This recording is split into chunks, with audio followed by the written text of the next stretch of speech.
We're getting ready to start this meeting today.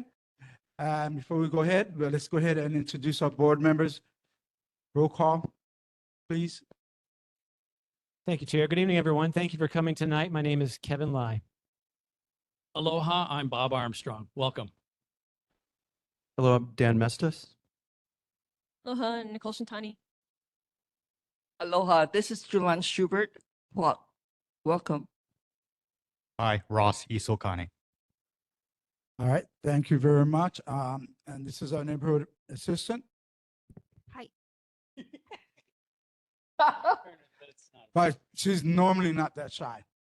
Anyway, we're going to go ahead and we're going to go straight to item number 2, public safety reports, including discussion on board/community inquiries, 5 minutes each. Honolulu Fire Department, are you here?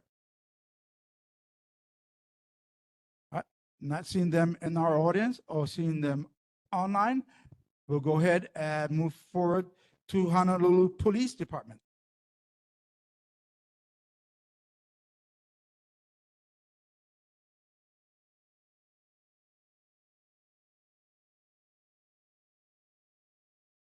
Good evening. I'm Sergeant Osaka representing District 1, which includes Chinatown. I'm going to go over the monthly stats for last month and compare them with June. And then after that, I'll open up to any questions. Okay. So for the month of July, as far as motor vehicle theft, there were 13, and in June, there were 9. Burglaries, there were 3, and it's the same for the previous month. UAMVs, or unauthorized entry to a motor vehicle, which would be categorized as auto break-ins. There were 34 for the month of July, compared to 28 for the month of June. Assaults were 15 for July, which was the same for June. Sex assaults, there were 2, there were 0 in the previous month. Graffiti cases, 0 for both months. Motor vehicle collisions, there were 90 this month compared to 99 last month. Total calls for service for this month was 2,399 compared to last month, which was 2,371. Okay, that's the stats, and I'll open it up for questions. All right. Anyone in our library have any questions for Sergeant Osaka? No, not hearing anyone. Anyone online? Can go ahead. Yeah. Is this is Candace? Ernie, did you call me? Yes, I did. To speak? Candace, go Okay, ahead. I just wanted to ask, because I've noticed like an influx of new homeless, like roaming the streets of Chinatown, downtown area. I actually live at 215 North King Street, and even though I know that's Iwalei area, but you know, the influx of homeless shelters and kauhale in our area, the people, you know, hanging around those in Ala Park always end up in Chinatown and downtown as well. And I noticed now, especially, there's a lot of homeless hanging at the top of Fort Street Mall, on Beretania, where Fort Street Mall meets Beretania, right next door to the church, which is boarded up right now. I guess they're undergoing renovation. There's a little square, and I want to find out, is that something that that the HPD just allows these people to just hang out there with open containers of alcohol and drug paraphernalia and their carts? Does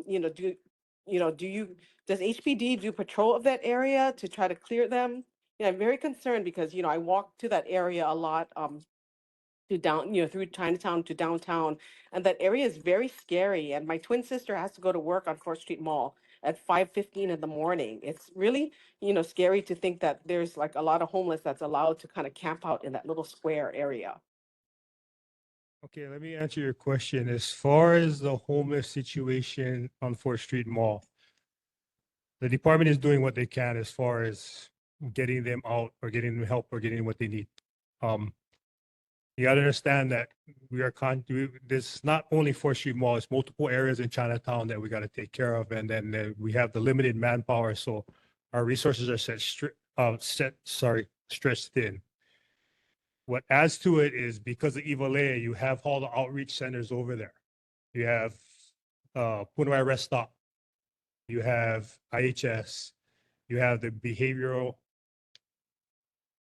was that the medical behavior where they can take people who are mentally ill, if they're willing to get treatment, they get taken there. So all the homeless, how would you say? The help offered to the homeless is all in the Evil area. So that's why you have so much homeless in that area, because that's where all the outreach is, along with the old First Hawaiian Bank that's next to the Finer Corner on the corner of King and I think Beretania, right by Olive Park. Yeah, you have that. You have that there. So not only that is once they get kicked out of those places like Punawai and IHS, they tend to stick around. And what happens is it's a game of ping pong. They get chased out of District 5, which is Kalihi, which falls where Evile falls under, and they get pushed into Chinatown. And then we push them back. So I mean, until there's a remedy where these guys are forced to get help or forced to get medicated or forced to get some type of shelter. A lot of the reasons why they don't want to be in the shelter is because they don't want to follow rules. That's why they're going to get kicked out. Okay. So basically, and it's not a bad thing, but it's the churches and the outreaches that are feeding these people. I mean, I don't want to say they're doing a bad thing, but what it is, they're enabling these people to stay in that area. And that was a big problem with, was that Mauna Kea and Pauahi, that River of Life. So once River of Life closed down, you saw the homeless in that area kind of dwindle, move back towards Kalihi. And the same with Waikiki, you have the churches coming out to the parks, feeding them. I go, again, you want to be humane, but at the same time, you got to look at the fact that they're coming there. The homeless know they're going to get fed on these days in time. So why are they going to leave? Okay, so I don't have any answers. As far as the patrols, the officers do patrol the area. My shift, which is from 6 in the morning to 7:30 at night, during the early morning hours, we try to catch the homeless areas such as 4th Street, Mauna Kea, King Hotel. But then what happens is we get the calls of service. So you have 5 officers, 4 maybe, patrolling an area from River Street all the way to Honolulu Hale, up to the mountains and down to the sea. So when we get calls of service and we get arrests, what happens is we don't have the officers to do proactive patrolling because now they're stuck on arrest or stuck making reports.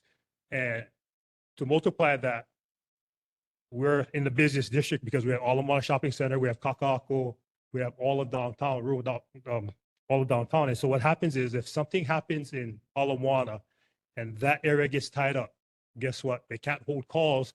So they send officers from Chinatown to deal with the influx of cases that are happening over there. So what happens is it leaves a gap in Chinatown. So what it is there's no more sectors. What happens is officers are getting sent out of the sector to take care of cases. So it's basically, it becomes a first come, first served call basis where officers respond to the first call that was received, or a priority 1 or priority 2. If it's a priority 1, like an assault or injury or anything, the officers respond no matter what. But if it's a priority 2, normally they'll hold the case so that other things can be dealt with. All right, thank you. Do we have any other board, anyone else online from the public who wishes to address our HPD? Well, I just like to add that tonight they're going to be out with the SPOs. So Kekaulike, 4th Street Mall, and those areas all the way down to Punahou will be taken care of. They're going to do the sweeps. They're going to take the store property and stuff like that. So that's going to be done tonight. All right, thank you. Anyone, not seeing anyone from the public? We're going ahead and we're going to move and we're going to start off with the board. We're going to start off with Board Member Armstrong. Thank you, Chair. And thank you, Officer, for being here. Appreciate it. Let me just say on the outset, know that you're short-staffed. We all are aware of 30% less than ideal. And it was a very unusual situation, and you also don't have a chief right at the moment. But could you tell me the process or the discussion that's going on inside your shop about the response to the tsunami, and in particular, the gridlock that went on really from one end of the island to the other? It's good that you brought that up because I actually ran into the chief in the hallway that day. And my thing is civil defense and HPD have to get on the same page. Because what's going to happen is civil defense will send out that warning. Everybody's going to panic and we have no chance to respond to intersections. So basically, my wife was stuck in that traffic It took her 2 hours to get from Ala Shopping Center, which works at HMSA, to the freeway. So my thing is, what I told the chief is maybe before sending out that warning, because we know the tsunami is coming, okay? Give HPD a heads up that they're going to send out this mass warning. At least give us a half hour so we can set up at intersections so we can start getting traffic flow. Not only that is that the civil defense and HPD and the city and other state agencies have to look at the map, because what happens is all those side streets were parking lots between Ward and Chinatown. All the side streets, finally, Ala opened up and they get fine. We could start clearing out Ala, but what was backing everything up was all these side streets were deadlocked. So basically, we couldn't move any place. So what we eventually did was I took my officers to the corner of King and South and King and Alapai, and cars coming up from South Street trying to get across to Alapai. No, we sent them straight down to Hawaii Kai and go, just look for higher ground. At this point, we don't want you to mess up the freeway or mess up traffic. We're just trying to get you guys to higher ground. So basically, we routed traffic on Baratania eastbound and the traffic on King. They couldn't turn on to Alapai because what was happening, they were turning on to Alapai and they were backing up Baratania because everybody's trying to get. So once Baratania was cleared, okay, fine. Now we can get the traffic forward. That was my main concern, was just getting all these guys to higher ground. So what I did was just flush the traffic coming from South Street onto Kapiolani and send them straight towards Hawaii Kai and look for higher ground. And the cars that coming on King Street that wanted to go on Alapai to Baratania, no, they had to go straight. All right, thank you very much. No follow-up at this point. Thank you. Next, any other board member live, please. Thank you, Chair. Officer, I want to take a moment just to thank you and the community policing team for the National Night Out this past Tuesday night. It was a large Appreciate it. turnout with a lot of different groups. And I want to specifically mention Officer Sharon Marcus and Officer T. Pratt. They're kind of the coordinators. Relatedly, I wonder if you or someone on your staff has an evening shift that might be able to join the downtown Chinatown Neighborhood Citizens Patrol on the second Tuesday of each month at 7 p.m., departing from the Diamond Head Tower of Kukui Plaza. We'd love to have someone from HPD join us again, as they've done or had done in years past. It really helps the conversation to get things going. I mean, it shouldn't be a problem because I used to do it with Kalihi when they did a neighborhood walk. When I was nights, we would do the walk with the community. So I'll bring that up with the night watch officers or the sergeant. All right, thank you. Any other board members? Okay.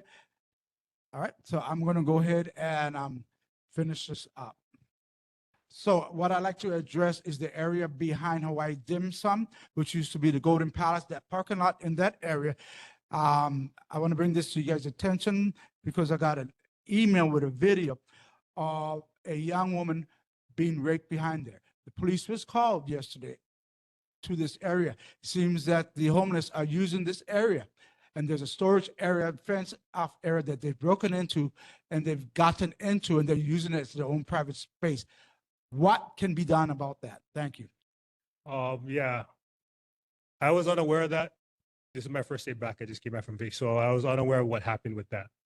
So as far as that happening, I can bring it up with the night command and say, you know what, more patrol. Not only that is what we've been doing lately is trying to get a hold of property owners, because bottom line, it's their responsibility to fence up. We can go in and take care of what needs to be done, but we want to get hold of the property owners and hold them accountable like we did with 1132 Union Mall. One of my officers took it upon themselves to get in touch with DPP and with the fire department. So the owners are getting fined until it gets turned over to HPU, because it's going to be turned into dorms within the next year. Same with, I think it's 901 Kekaulike. They've been basically subletting rooms and cutting it into corners. So my officer, again, got in contact with DPP and the fire marshal. So basically, the owner of that building is getting fined. So as long as we can find out who owns the building, my officers can take, the step and getting hold of DPP and whoever needs to be talked to start finding these individual owners. Okay, all right, thank you. We're going to finish up, and remember, everyone on board, when I say I'm going to be the last, I'm going to be the last, okay? So go ahead, Shalon Chibakwa. Thank you, Sergeant. I know the owner of that property, and it's the private parking lot, and they tried to secure it, but we have some issues there for quite a while now, because they barreled themselves between the two buildings and behind, and actually set up private tents over there. It's frustrating. So it is a problem on Nimitz and Malakia, Nimitz and Smith, and all the way to River. No, So I understand you know, because I'm even frustrated because what happens is technically all it limits that area is state. But then when it comes to the homeless, they kick it back to us. So I do what I can because there was that one yeah. homeless encampment in the middle. So I'd rather like understanding a shortage of staff, we really like the police to concentrate on Nimitz, Kikaliki, King, Kikaliki, and Hotel and River. Those are the most critical areas for us now. So right now, as far as Kekaliki, most of the Fort Watch, along with the Chinatown Task Force, that's their concentration is Kekaliki because of the wheelchair gang. I mean, our command is trying to see what they can do with CORE to get them help because again, it falls under ADA. It's American with Disabilities Act. I mean, they're not doing anything criminal. So what can we do to get them out of the area? I mean, as far as the prohibitions, we can cite, but what happens is a lot of these guys have either strep, gangrene. So if we do arrest them on the warrant, they're going to be admitted to the hospital. And with warrants, the judges won't ROR them. We're going to have to spend hospital guards. So if they're going to be in hospital a month, that means Chinatown's going to be short one officer every day for a month. All right, thank you very much. All right, we're going to go ahead and move on. There'll be no follow-ups. Thank you very much, Sergeant Osaka. You're free to go. Thank you very much. Okay. All right, next, we're going to be moving on to approval of Chair. minutes. Board to approval Chair. of minutes. Yes, Mr. Lai. Thank you, Chair. In deference to Neighborhood Plan 214-112A, I rise now to make a main motion as per Neighborhood Plan 214-111. Okay, so, To- excuse me, Chair. Board Member Lai, we're going to cut you off right now. We're not changing the agenda. We're not doing anything different. It is, and no, hold on, everything is within our rules. Point of And I order, have that Chair. Right. Thank you. We're moving on. Point of order, Next, Chair. we are going to go to. Chair, you need to Point recognize. of order. point of order. Go ahead. Thank you. I'll give you. Chair, again, as I stated, as per Neighbor Plan 214-111, I rise now to amend the agenda and permit adoption of revised. All right, and so now I'm going to end you because this is nothing, we have already voted on our rules and regulations. I am following rules and regulations. If you have anything to say, go ahead and file a complaint. Thank you. Chair, there, a point of. order, Next, Chair. we're going to be moving to approval of minutes. Okay, next up is item 3.1, board vote to approve NCO draft regular meeting written summaries for video record for Tuesday, July 1st, 2025. Similar to last month, I recommend we approve the listed agenda item. Are there any questions? So I'm recommending a yes vote on this. Go ahead, Board Member Lai. Thank you, Chair. I rise to be recognized because I move that we defer adoption of the draft written summary of our prior meeting, but preferably would be for the board to consider the amendments that have been proposed for this document and posted within the folder testimony on our public-facing Google Drive. I strongly encourage the chair to permit a period of 3 to 5 minutes for our board members who may not yet have reviewed the document to do so. This document addresses specific issues within the draft minutes. Specifically, board members, you know that as part of neighborhood plan, to which you have all attested to follow, neighborhood plan mandates that there is a privilege of members to state that certain information should be included in the record of the meeting. This was announced at the 31-minute, 41-second mark of our last meeting, yet that information was not included in the draft meeting minutes. Therefore, if you do not consider adopting the revised draft minutes, you will in essence be adopting a document that is at odds with the neighborhood plan. There are several other amendments to the minutes that have been made in the document presented in the Time up, testimony. time up. Thank You're- you. You're done. Your minute is up. Okay. So any other discussion? All right.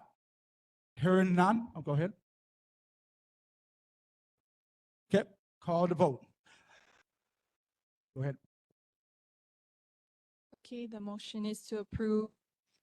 Also recommend a yes approval of minutes. Isn't it on? There, go ahead.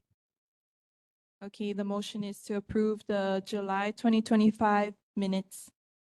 Armstrong, Abstain. Fitzsimmons, not here. Isokane, Yes.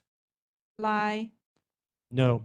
McCartney, not here. Mestis, Aye. Schubert Quack, Aye. Shintani. Aye. Carvalho. Aye. Motion passes. We'll go ahead and move on. Next, we're going to be moving on to presentations, yeah? 4.1, City and County of Honolulu's Office of Housing, current homeless situation, downtown Chinatown, and city's response. Mr. Miyahara will provide a status report on the homeless population in the downtown Chinatown area, including city services, shelter availability, and coordinated outreach efforts for downtown Chinatown and Oahu. And remember, everyone, this is all informational. No votes will be needed on this. Thank you. Go ahead. Roy. Thank you, Chair, and thank you, Board, community. Thank you very much for having me. First time here, although I've been in a few neighborhood boards in the past. I've been about 5 months in learning this position, and I found it to be astounding to see the amount of folks who really are in need out in the streets in our state, but especially here on our island. I took this job on because I felt like there were solutions. And in being the director of Homeless Solutions, I feel that with the strategy already in place and knowing some of the data that we have now, that we can start working on really concrete solutions that we have in place, especially in this area. So Officer Hosaka was here earlier, and he spoke of the Iwilei area, an area that becomes a kind of a magnet for homeless, just because they have a respite, places where folks can shower, get themselves cleaned up, even rest, do their laundry, basically try to find a normal type of part of their life. There are lots of also facilities that house folks through our IHS system and help them with treatment and stabilize their situation. Now, those are solutions that we put forth in the name of 750 beds in the last year. Along with those beds comes different types of treatment.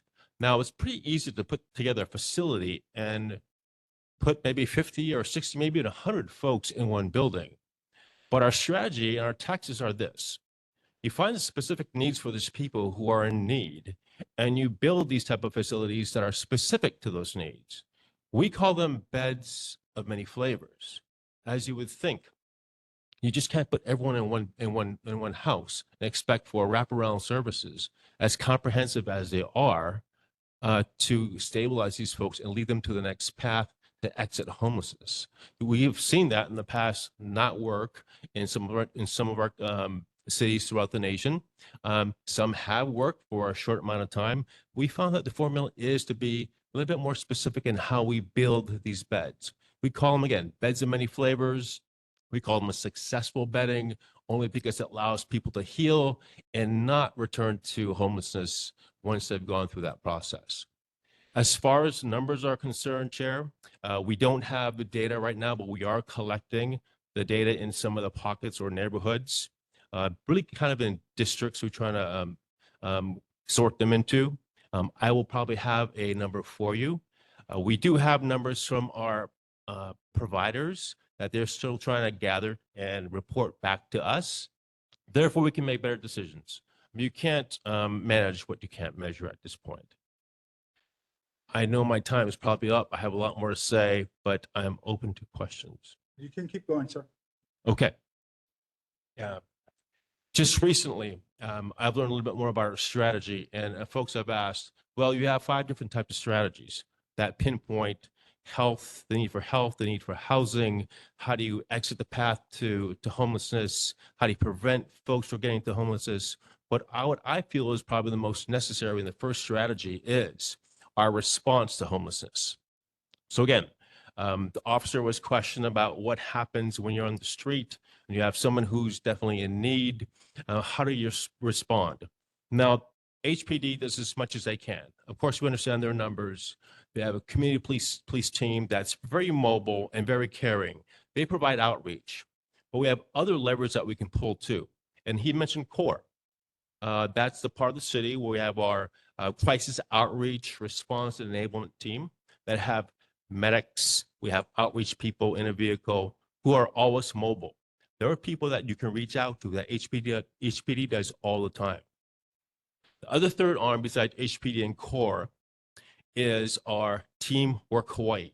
That's another arm of community services in our department that offers the same type of outreach. And then once they place them in the position to offer housing or help them with their job skills, help them with essential skills just to live in a home, once we get them that spot, then we feel that we can get them to the path to exit homelessness.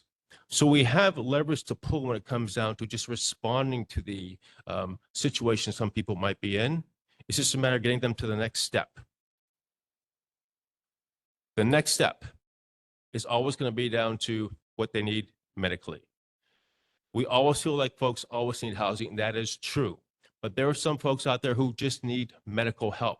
We've encountered folks not with just trauma or severe mental illness or substance use disorders, but people with real medical issues, people with cardiovascular issues, people with cancer, organ failure. We're finding that out in our respites, and that makes us think about, well, how serious could this be? You can't treat everyone, but we have to try to get to a triage situation with our processes when we first meet them to get them to a spot where at least they can be stabilized. Thank you very much. You ready to entertain some questions? Yes, sir. All right, do we have anyone in our library who would like to speak to Roy Miyahara? Not seen any. Wonder anyone online, please? Not seeing anyone online. We'll go slow. I do have a question. Hold on, Candace. Your hand just came up. I just saw it. Go ahead, Yes. Candace. Hi, Roy. I think I spoke on the phone with you a couple of Yes, ma'am. times. Yes. I haven't had a chance to meet with you, but yeah, thank you so much for, for taking on this job. I know it's it's a huge job, but again, I represent, like people who live and work in, in the Evile area and work downtown. And, we just feel, Senator Carl Rhodes actually addressed this with the mayor's office and also with the governor's office, that our area, Evile area and downtown and Chinatown, we have an oversaturation of homeless service providers, shelters, kauhale in the area, and it has really negatively impact our the quality of life, our sense of safety, also, the maintenance of the area. I mean, it's just very scary to walk down the street and, see someone pushing a smart cart from the airport, on the sidewalk, or having some shirtless guy ranting and raving and yelling at cars and yelling at people just trying to cross the street. I just want to find out from you, I mean, is there going to be any relief for our area? I mean, we heard from HPD that they don't have a lot of resources, they're short-staffed. But with President Trump just signing his executive order just a couple weeks ago, that people, that you can't have homeless just lying on the sidewalk anymore. I know in the past you've said that that you have to gain their trust, and you have to, they have to agree to have help. But now you don't have to have their agreement to have help. You can put them into help. If you know that they need help, treatment, then you can put them into treatment. So what is stopping, the city from enforcing that? I think in the past, there was maybe, I can't recall how long ago it was, maybe 5 years ago, when we didn't have maybe initiatives or maybe the funding or the thought or vision of building facilities and having providers to operate these facilities for folks who are in need. Now that we have bed availability in that Evile area, I'm not going to say a lot because they are filling up. They're properly vetted to get in there, but we still have room for these folks to be there. With regards to the EO from the president, I think that, I mean, not looking into it that deeply yet, I think that has broadened authority for cities who are following the proper enforcement rules, who have facilities that are treating people, who are enforcing the right way. Versus maybe just sweeping people to the next town or to the next neighborhood. I think there's always going to be a benefit for folks who are following the rules, like cities like us. And what comes with that is funding. And with that type of funding, we're able to build more facilities throughout the state, throughout our island, not just in the Ibile area. So we can address areas in Waipahu or Waianae, or even areas in Kalihi, and stay a little bit further away from where we find most of those providers next to 215 North King. All right, thank you very much. All right, next we'll go ahead and we're going to move to our board members. We'll start off with board member Shulan Shubert Kwok. Wait, hold on, Shulan. Before you go, I'd just like to reiterate. Board members have 1 minute for a question. Residents have 2 minutes. And if they go a little bit longer, I will allow it because they're residents. We're here for our residents. All right, thank you. Go ahead, Shulan. Thank you. Thank you for coming and visiting our boards. You're welcome. I have walked with you through Chinatown, and I can see how sincere and serious and committed you are. And so that's a great relief to people in Chinatown. And what I observe over all these years is that we need really a teamwork with CORE, a police officer, your office, to have consistent rounds so that we can work these people, because we keep seeing new faces. Yeah. They're on the street, they're drunk, or they passed out. So it's like catch can is not really a good system. We really need to have certain morning hours or certain times so that we can address these people that are always on the street. So we can't always call the police or write an email to have them come out. So that is the lack that we 10 are- seconds. Thank you. Yeah, Shulan, thanks for your question. You walk me around, helps quite a bit because I'm, again, new to some areas. It's been a long time since I've back to Hawaii. But when you show me areas that have encampments or areas what you think that have criminal activity, my ask to HPD and to CORE is to get there right away. I cannot take encampments building from 1 to 2 to 10 tents, because I've found that that's where maybe criminal activity seems to breed once they get that big. And it's easier to probably sway people if they are 1 or 2 alone. And they have that moment of clarity when you approach them. But if they're within a bunch and have developed a lifestyle and they've had chronic homeless in the past, it's really harder to sway them to come our way and trust us. So thank you for identifying that. That's what I'm asking for by passing on my email and my phone number. All right, thank you. We'll go ahead and we're going next to Secretary Ross Isokane. Thank you, Chair. Thank you for being here. Thank you for taking this job and for performing this service to our city. I mean, I think we could all probably agree it's one of our biggest problems. It's probably bigger. I mean, it's bigger than the city can probably handle. Definitely going to need to partner with the state and federal as well. But just with respect to the state, can you just describe, based on the 5 months you've been here, what's the partnership like with the state? What is the most important aspect? I mean, is it funding? I mean, Kauhale, obviously, or just partnership with the other departments that you would say, based on what you're seeing, is most important in your partnership? Thanks. I think when we boil it down to, it's always going to come down to funding and what the state can, how the state's going to, again, invest in the counties, because they recognize the situation itself. What I like about this is not really talked about much is how I feel there are 2 executives from the state and city and county level. I call them executives because they seem to operate that way. They are, yes, politicians, but they really think about the investment of dollars and how it should produce something and how they're so in sync. And it always seems to gravitate down to its administration, its cabinet members. So we feel their sense of urgency. One example that we've all been in recently in our meeting was we talked about how many days were left in a term for the mayor. And it might sound like a lot of days, 837 days, but we said you can't waste 1 hour out of 837 days because we have so much to do. And they weren't all just looking at me, but I know I have a lot to do. I just want to make a mark where we can make a difference and kind of give some functional control, I'll call it, in our home situation, because I know you can't eliminate it. We have to have some type of control over it in the next 6 months. All right, thank you. Next, we'll go ahead to Board Member Armstrong. Thank you, Chair, and welcome aboard. Glad to see you and to meet you. As someone who has been very personally involved in this issue for at least 8 years, and who walks our streets at least twice a day, 6 days a week. I think what we have heard tonight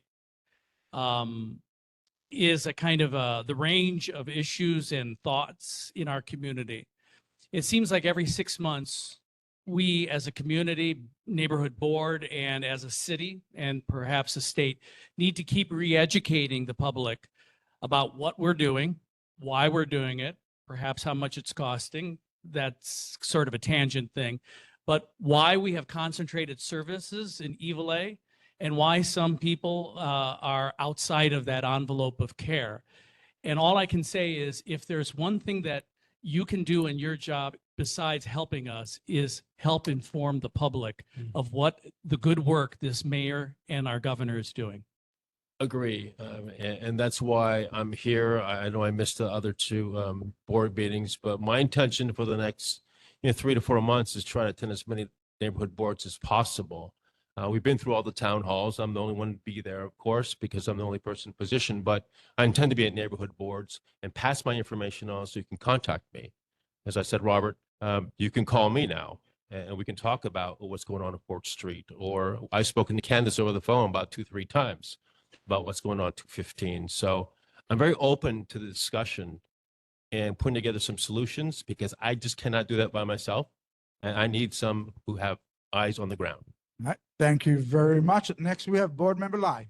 Thank you, Chair. Mr. Mujir, thanks for coming tonight. A few questions. Number one, why was the point in time count skipped this year? What does that lack of data impact you and your team as far as being able to do or not do?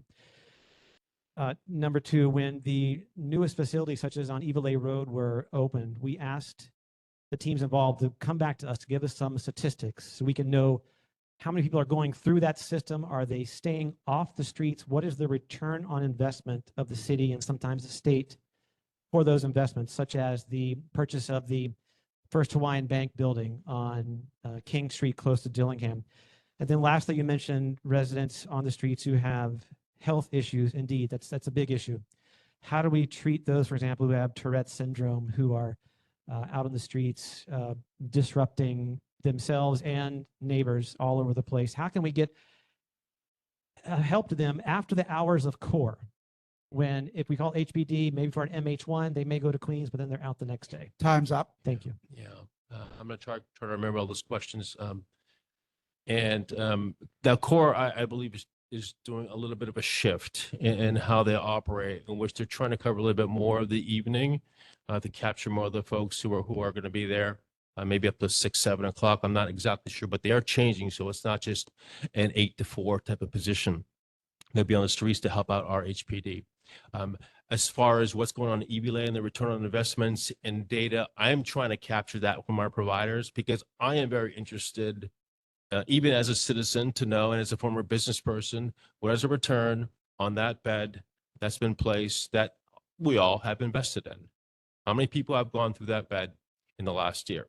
How many people have come back from permanent housing back into homelessness? It's important to have all those performance metrics so we can really understand to where we need to go next. The point in time count is a mandated account from my HUD. It's mandated every 2 years. I believe they don't have to do it every year. I would like a count every year, personally speaking. And I would like to be part of that count as well. I was part of the count in Waikiki. You get up early in the morning and you walk through a section of Waikiki for about 2-3 hours, and you do basically count. And you try to get as many names as possible so we know how many people are there. So I've got some experience with that, and I'd love to see that every year so we can understand where the data is. For me, it is all about data, and we need to get better at that. Everyone realizes it. All right, thank you very much. Next, we move on to Board Member Dan Mestis. Thank you, Roy. Thanks for coming. I live in Chinatown, work in Chinatown, and appreciate your commitment and openness. And after this, I'd love to chat with you and walk and, be part of the team and learn what I can do day to day, if you'd be open to that. Oh, yes, for sure. Thank you. Thank you.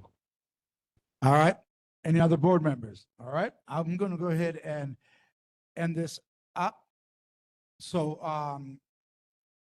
as the only board member here. That when I got out of the Air Force, I was on the streets for 10 years. So I was the only one that was homeless. And I fought to get myself out. My question basically is, do you think that today, in today's times, that homelessness has become such a big business that people are not trying to get people off the streets, but instead to keep them in a loop of being homeless so they can still get grants, monies, and things that are coming in? Could that be a situation that's happening now, that we don't want to help the homeless? Like we said, we just want to give them enough and entice them so that our businesses can make more money and get more money from the government. I want your honest opinion on that. Thank you. I've met, I'd say at least 5 to 7 of the executive directors for these nonprofits, and they have a heart of gold. And I'm not talking about pay. They are working tirelessly with their staff, and I don't think their staff is paid a whole lot to do what they're doing in multiple type of roles. I've seen their hearts go out to the street and then work on things administratively, which would tell me that they're not trying to create a type of business or a type of cycle in which we have an industry of homelessness with providers. They're really trying to eliminate folks who are experiencing homelessness on the street. They're really trying to get these folks to a place where they can really be productive citizens in our society. I feel that. I see it. I hear it. I walk in the streets with them. So I'm a believer in what they're trying to do. Thank you for the question, though. No, all right. So everyone, I would like to thank the Office of Housing, Roy Miyahara, for being here. And you have a great day. I know you got another appointment you got to run to. Thank you. Have a good day. you. Thank you very much. Thank you.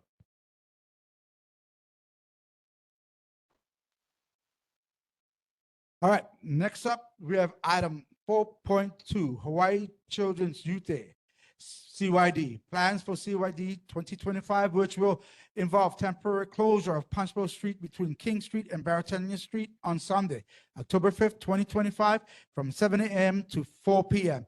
Alan Silva, go ahead. Hello, everybody. Thank you very much for serving and being here. And Rob, keep up the good work, buddy.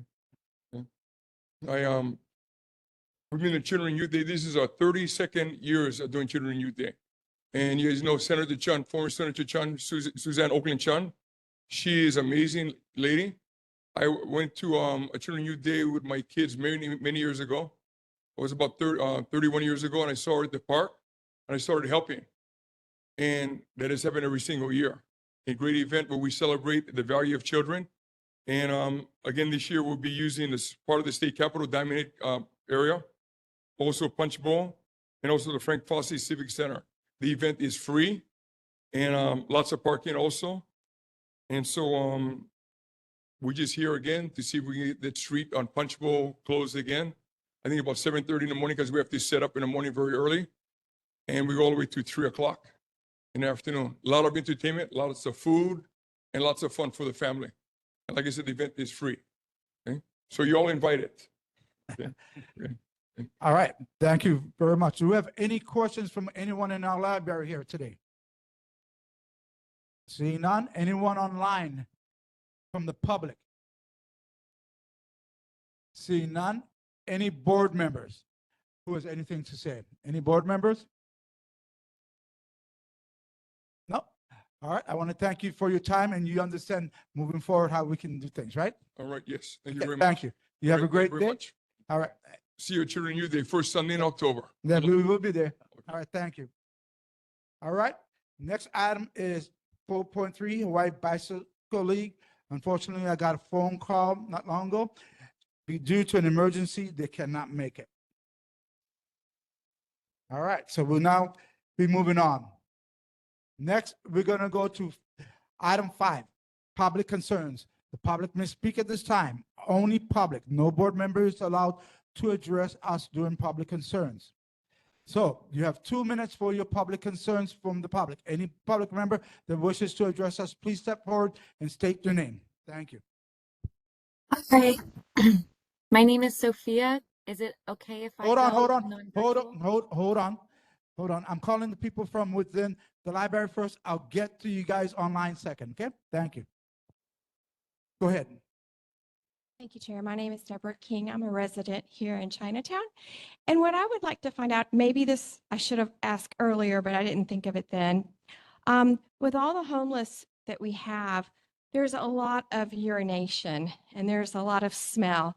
So how are we going to address the problem? I know that they pressure wash some, but it doesn't seem like in the whole area. So what can we do about that? What can we do to help? I'm happy to get out and pressure wash. So that's my question. Okay. All right. So unfortunately, we cannot answer you directly, but can ask times and all that. But I will be responding with an email. Okay. Yeah, got you. All right. Anyone else in our library? Not seen. Now we'll go online. Go ahead, young lady. Please raise your All right. hand. Thank you so much. Sorry about that earlier. Hi, everyone. Thank you so much for having me on today. My name is Sophia Summers. I am an energy advisor at Hawaii Energy, and I'm just here to tell you some really good news. Our annual Empower grant is now accepting applications. It just opened up as of August 1st, and we encourage all local restaurants, nonprofits, small businesses to check out the flyer in the Google Drive because it'll take you to a link to our website that can help you identify some eligible projects that you might be able to take advantage of in your business. We will be back for a in-person presentation in September to this very meeting. And yeah, we're just excited that our Empower grant is now open for applications, and we wanted to share the news. And please come in person in September if you want more information, or feel free to reach out to the email provided in the flyer in the Google Drive. Thank you so much. You're very welcome. You have a good day, and I'm looking forward to next month. Okay. Thank you. All right. Anyone else online? Not seeing anyone else. We'll go ahead and we're going to move to item 6, elected officials. Priority to be given to elected officials / representatives are physically present at the meeting first. Let me see. Yeah, I got them. So we got Governor Josh Green's representative tonight, which is Adam Lefebvre. Good evening, Chair Carvalho, members of the board. Yeah. My name is Adam Lefebvre. Lefebvre. It's my honor to serve as Governor Josh Green's representative tonight, filling in for Stephen Downs, your regular governor's rep. I work with him in the Department of Health as an information specialist. I'm a longtime resident of this area, so it's a pleasure to be here tonight. Lived here since 2013. And I'd be happy to take any questions that you may have for the governor or for the offices of the state at this time. Okay, all right, thank you. Anyone in the library has any questions for our governor's representative? See none, we'll go online. Anyone online have any questions for our representative, governor's representative? All right, see none online, we'll go ahead to the board members. We'll start off with Ross Isakani. Board member Ross Isakani, go ahead. Thank you, Chair. Welcome to our meeting. I want to applaud the Department of Transportation. I know they released their plan study for the Energy Security and Waste Reduction Plan. Very exciting plan in response to the Navahine settlement that was, I think, about a year ago. Effectively looking and making, a big commitment to our keiki, to the future, to try to reduce the carbon footprint of our transportation sector. So really happy about that. I guess I would just say thank you for the governor's leadership. Thank you for Director Sniffin's leadership. I think he kind of said something, burying our heads in the sand and making it the next generation's problem is not Pono. So I completely agree. Applaud the efforts. Please, if there are legislative initiatives that are coming up, let us know, educate us on that, because I personally would love to support them. Thank you. Thank you. I'll be happy to pass that on to Ed Sniffen and his team. All right, any other board members? Board member Shulan Shubert Kwok. Go ahead, please. Thank you, Adam, for coming. And I'm really pleased that the governor and the legislature set aside reserves to help since the EO came down, cutting off funding, especially to many needy schools, children, and kupuna services, and as well as ICE protection for the people. So I work with a group called the Legal Clinic, and they're overwhelmed with a lot of the ICE requests helping immigrants who are legally here, but are being threatened. So these are things that is of great concern to the people here. Thank you, Chuma. All right, next we got Board Member Lai, please. Thank you, Chair. Adam, I'd like to entreat upon you and the governor to consider calling a special legislative session this fall. For one reason in particular, there are some others that might come up. There is an issue regarding HRS 514B 121, which is the Condo Association Administrative Rules. This is regarding a 60-day time limit to collect votes for condo associations. This arose as Act 62 in year 2022. But in shortening the ability to collect votes over just 60 days, it's become difficult for certain AOAOs, especially large AOAOs that may have a large out-of-state ownership, to execute votes on matters that are very important, such as whether or not to install sprinkler systems. Just 60 days is sometimes not enough time to provide ballots, to reach out to owners who are not responding, to send follow-up messages. This appears to have just been slipped in with the language. There were attempts to repair with House Bill 850 during the most recent session.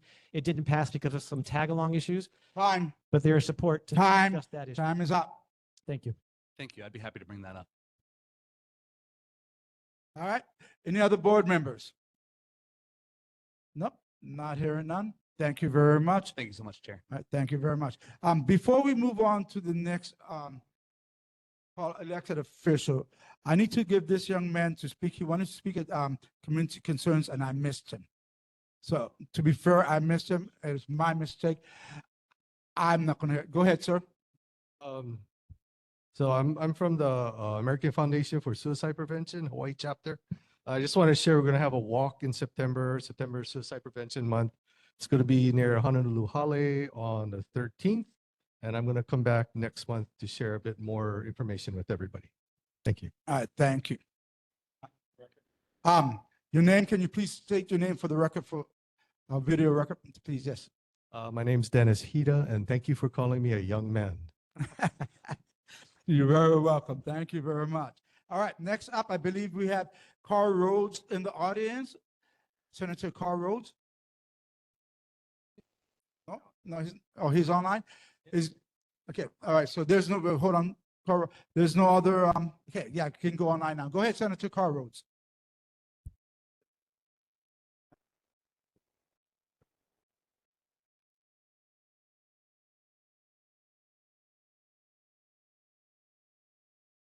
Go ahead, Senator Carl Rhodes. We cannot hear you.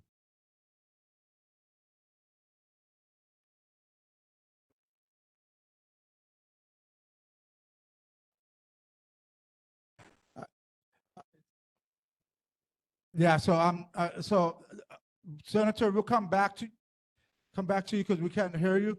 What we're going to do is, since there's no other elected officials here, we'll start off Congressman Ed Case, representative. Not seeing him online.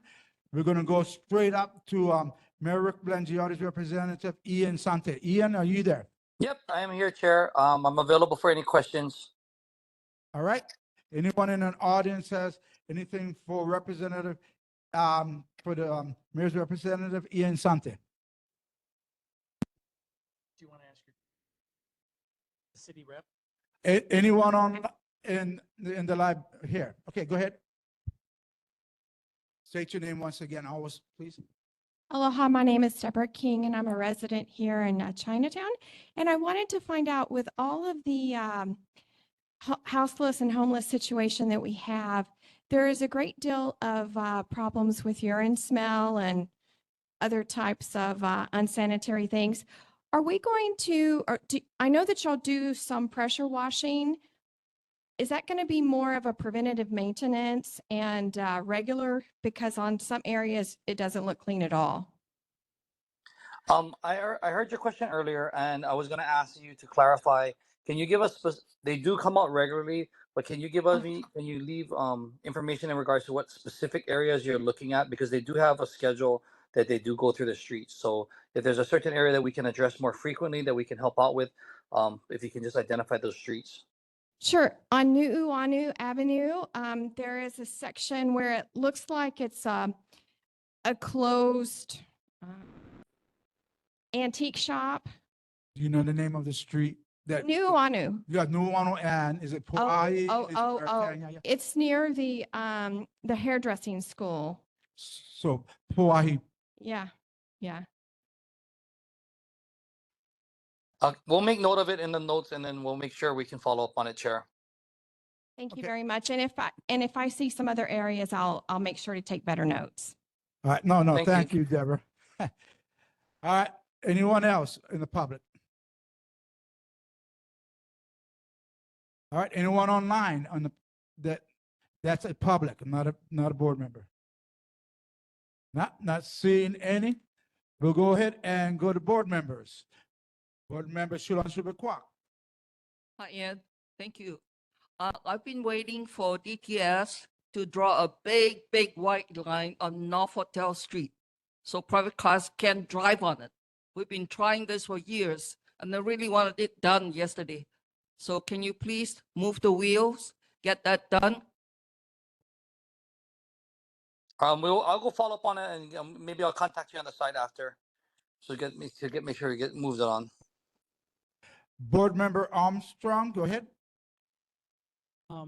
Because this is on the top of the mind of many residents, including myself, Ian, could you provide us a Monday morning report next month about the city's response to the tsunami question and what, if anything, will be improved in the future?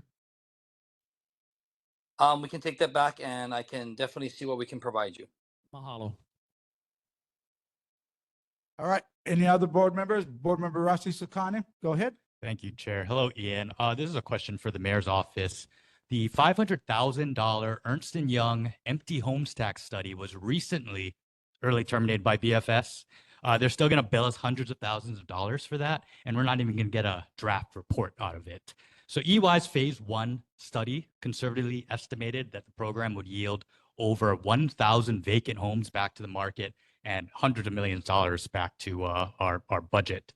So I'm just curious, over 1,000 homes, we have a housing crisis. I think the Department of Housing and Land Management conservatively, they're looking to produce what over 10 years. If it's anywhere close to 1,000 units, I think they have big plans. But the vacant homes tax can get those units back with no construction needed. So I'm just curious, the mayor supported the idea of an empty homes tax during his campaign. If he wants more studies from it, 10 then seconds. let's go ahead and finish the study is what I'm saying. But I'm just wondering if there's a perspective from the mayor's office. Thank you. Thank you. We can take back the question.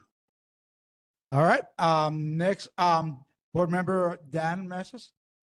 Yeah, to address the community members' concern about that property on Nu'uanu. That one is 1118 Nu'uanu, the Laifong building. There's a major bird infestation through the open windows on the second floor and lots of droppings across that whole business and sidewalk area. So there's probably some violation there too for that owner. All right. Thank you. Next, board member Lai. Thank you, Chair. Mr. Santi, Mr. Miyahira earlier mentioned that CORE may be expanding its hours. If it's still under your purview, can you comment on that? And I do see that there was a mic buck for CORE also online right now. Thank you.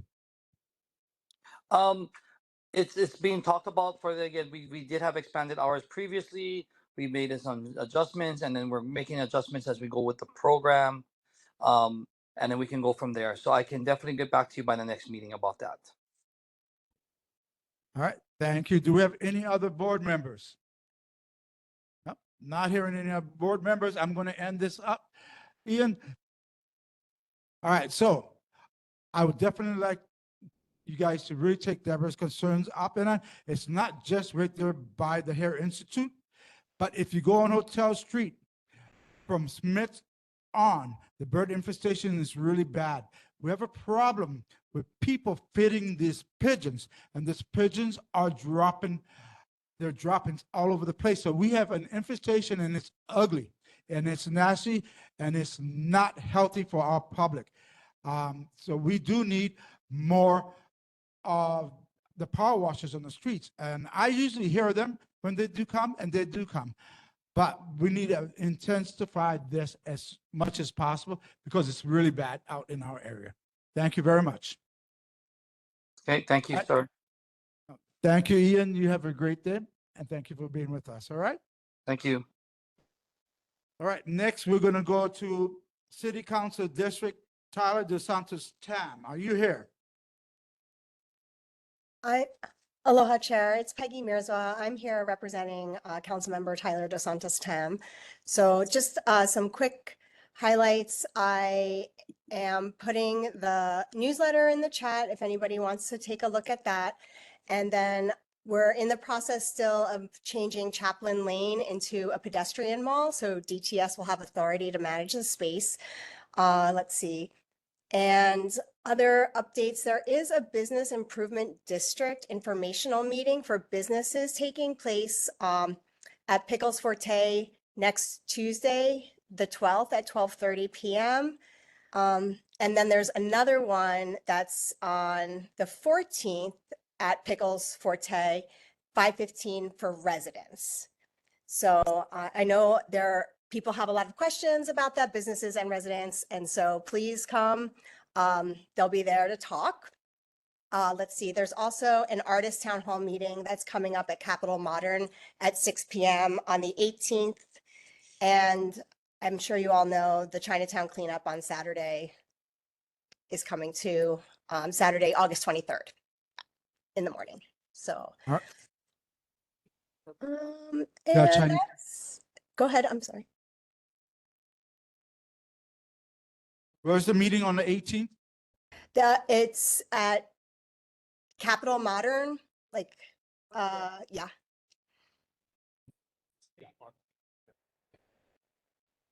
All right, okay, thank you. So we're going to go ahead and take some questions. Anyone in our library that is public have any questions? Anyone online that is a public member have any questions? All right, not hearing any, not seeing any. We're going to go ahead and we're going to move to our board members. We're going to start off with Board Member Armstrong. Please, Armstrong. Peggy, I just wanted to echo our chair's comments about the birds, the pigeons in particular.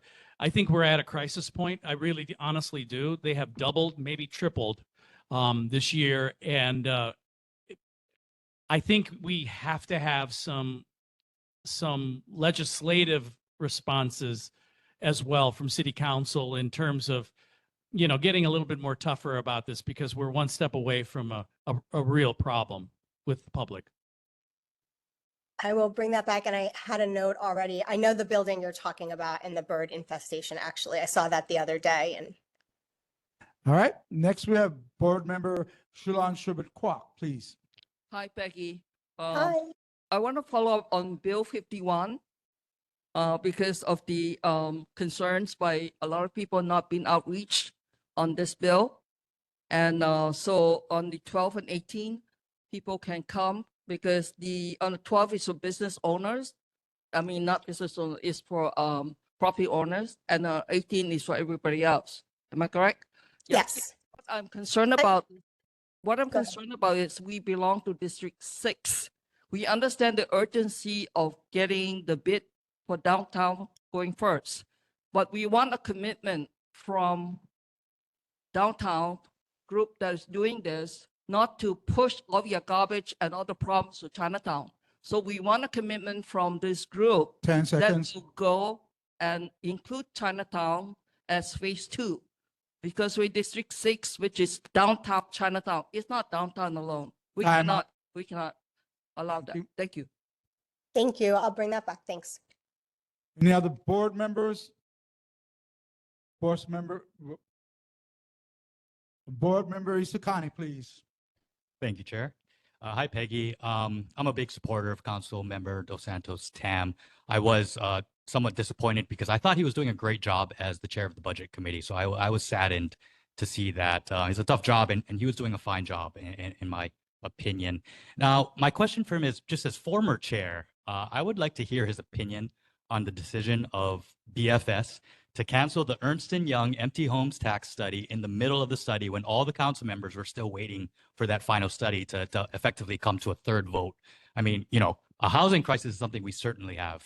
And this study, you know, this program, a lot of people believe that is going to be a big part of that. So again, you know, I know it's not his call anymore, but I'm just curious, maybe as the budget chair, would he have brought this up? Would he have expected to ask questions on this cancellation? Thanks, Peggy. Thank you. Will do. All right. Any other board members? Any other board members? All right.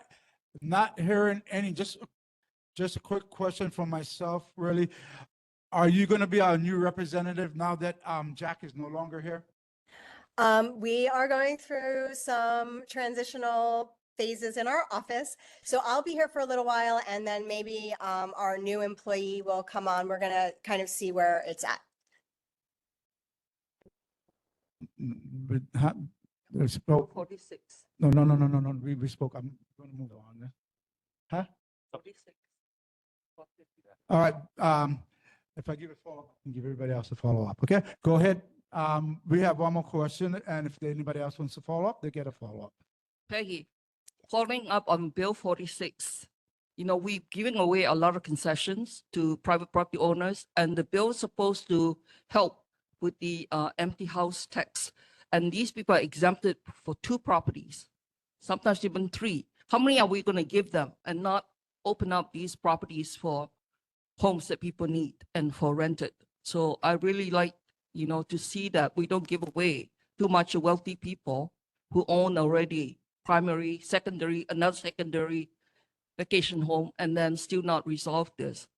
Thank you. Thank you. All right, anyone else have a question?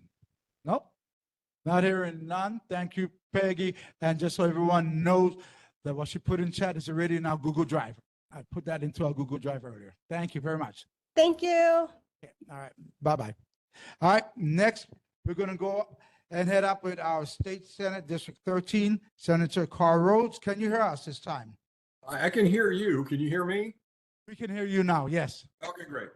I just wanted to comment quickly on what Candace was talking about with the executive order from the president. So I don't think it helps us any. I'm supposed to meet with someone from the governor's office tomorrow to look at it more carefully. But my initial read is they don't give us any money to do anything. We don't have any legal basis to just arrest people. I know the federal government has been doing a certain amount of that, just arresting people and hauling them off to who knows where, but we don't have the legal authority to do that. And I don't think they're giving us any money.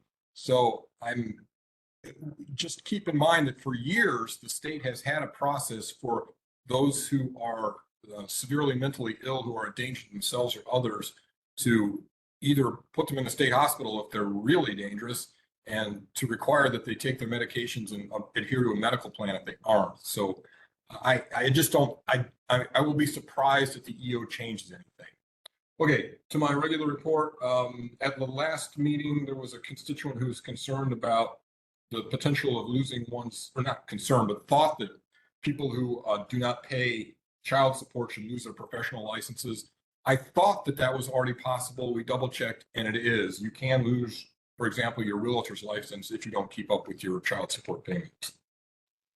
And then the reason I'm not there tonight is that I got COVID finally. I had never had it before, but after a period of relative stability, COVID-19 is on the rise again in Hawaii. At the moment, it's outpacing flu and RSV and test positivity, emergency room visits, and hospital admissions. So fortunately, I didn't have a particularly bad case. I was vaccinated, but please take reasonable precautions to avoid getting sick and look into vaccinations if you haven't been vaccinated for a while. That's it. Thank you. All right, thank you.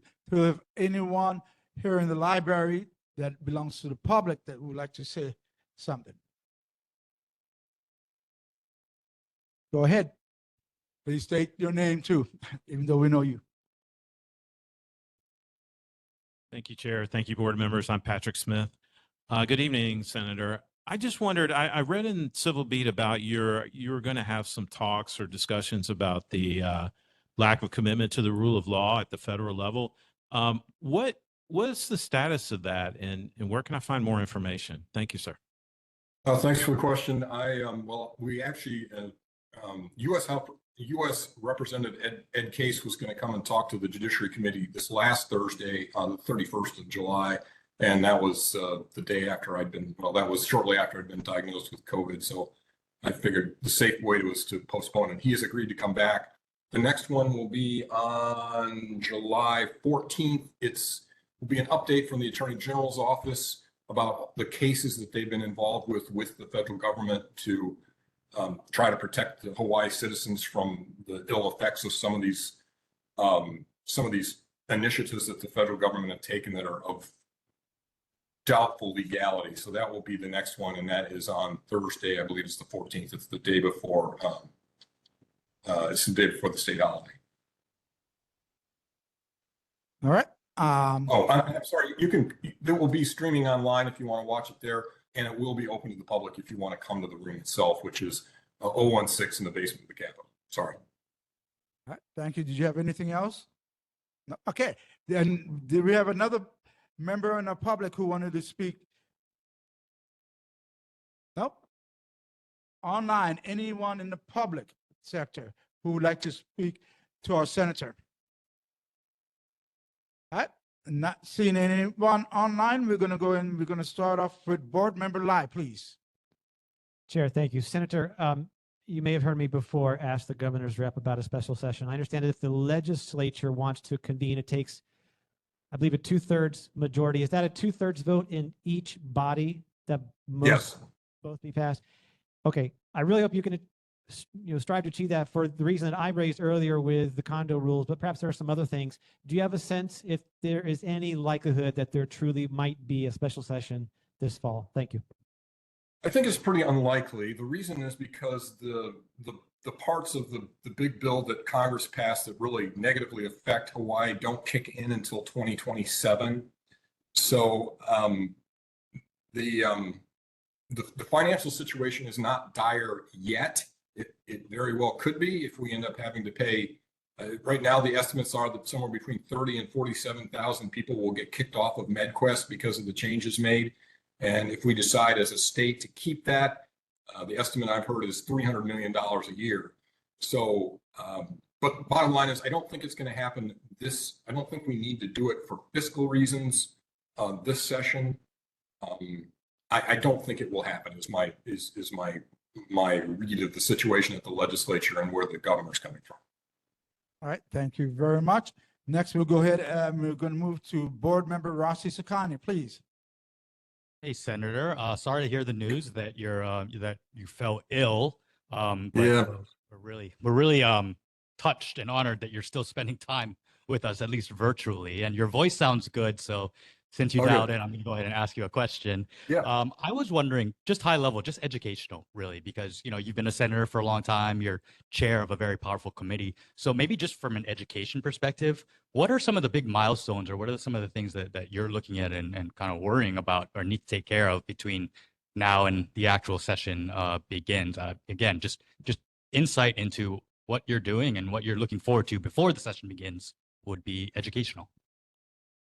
Well, usually and this is what's happening this year is we get bills ready for next session during the interim, and we're working on bills. I don't know. I mean, I've focused a lot on we talked. You guys have talked a lot about one of my highest priorities, which is getting mentally ill people off the street in Chinatown and the whole state. But there's obviously we have a particularly high concentration of them. There is activity going on with that. I'm trying to come up with the proper name for it, but it's the Penal Code Review Commission, which I'm a member of, and we actually had a subcommittee meeting today to talk about changes in the mental health law to try to streamline it, to make it so that people are getting treated when they need it and going to jail when they need to go to jail. So that's been a priority for years, will continue to be. We do not have any judges that are going to be. Oftentimes in the summer, we end up having special sessions in the Senate only to confirm judges. I don't believe we'll have any of those this year. We thought we were going to be confirming a new Supreme Court Chief Justice this year, but that has not materialized yet.